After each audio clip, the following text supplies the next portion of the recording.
Dear friends, today class la subtraction fraction பார்க்க போறோம். இதுல sum 1 எடுத்து எழுதிப்போம். sum 1 எடுத்து எழுதிப்போம்.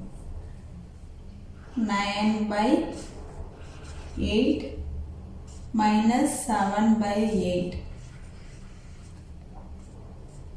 இப்ப பகுதி ரெண்டும் ஒண்ணா இருக்கு. பகுதி ரெண்டும் ஒண்ணா இருக்கு. அதனால 8 எடுத்து அப்படியே எழுதுவோம். இப்ப தொகுதி எடுத்து அப்படியே எழுத வேண்டியதான். 9 minus 7.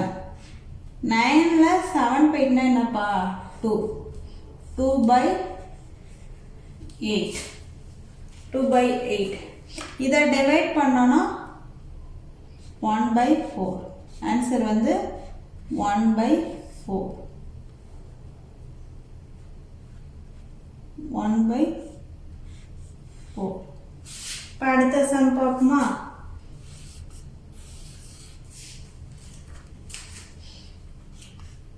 Four by 3 minus 2/3. இந்த சம்ல எப்படி இருக்கு? பகுதி ரெண்டும் ஒண்ணா இருக்கு. அதனால 3 எடுத்து அப்படியே எழுதும். இப்ப தொகுதியை மைனஸ் பண்ணிப்போம். 4 minus 2. 4 minus 2. 4ல 2 போயிட்டுனா 2. 2/3. ஆன்சர் என்னப்பா 2/3.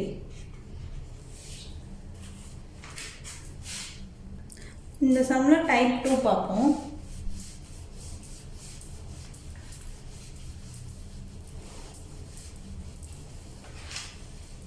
டைப் 2 பார்ப்போம். சம் எடுத்து எழுதிப்போம்.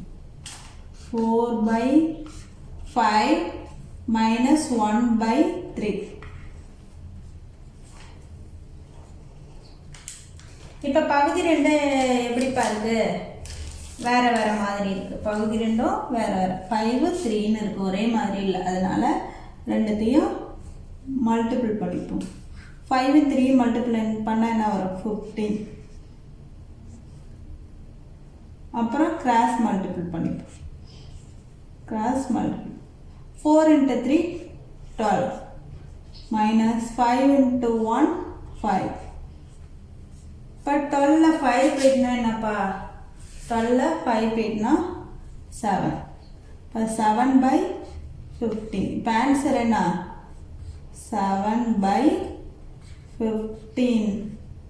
இப்போ நெக்ஸ்ட் சம் போடுவோமா? இது இந்த டைப்ல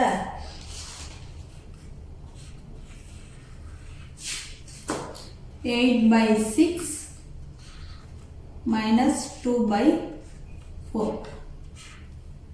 இப்போ பகுதி ரெண்டு என்னவா இருக்குப்பா? வேற வேறையா இருக்கு. அதனால ரெண்டையும் மல்டிபிள் பண்ண போறோம். பகுதி ரெண்டையும் மல்டிபிள் பண்ண போறோம். 6 into 4 24. இப்போ கிராஸ் மல்டிப்ளிகேஷன் பண்ணிப்போம். Cross multiple 8 into 4 32. 6 into 2 12. இப்போ 32ல 12 போயிட்டுனா என்னப்பா? 20/24. இது ரெண்டையும் 2ஆல டிவைட் பண்ணா 20 டிவைட் பண்ணா 10, 24 டிவைட் பண்ணா 12. இப்போ ஆன்சர் என்ன? 10/12. இந்த வீடியோவை ஷேர் பண்ணுங்க, லைக் பண்ணுங்க, கமெண்ட் பண்ணுங்க, சப்ஸ்கிரைப் பண்ணுங்க.